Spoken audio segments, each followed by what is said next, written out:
কর আর কল আইছে। Hello hello. আমি ইট ব্যবসায়ী কুদ্দুস কাগুনি। হ্যাঁ আমার কাছে ইট আছে নি? আছে তো। তাহলে এক কানানের হুঁদিতে ঢুকাই দেন।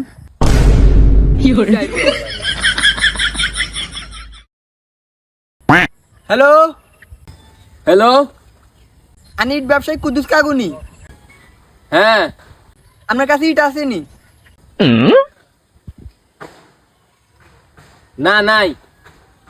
নাই? বেগি নানা হুঁদিতে ঢুকাই দিছেন।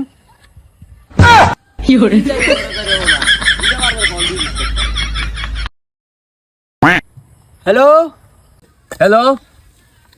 আপনার কাছে ইট আছে নি? আসো নাইও। কি একবার ঢুকান একবার বার করেন কিনলে।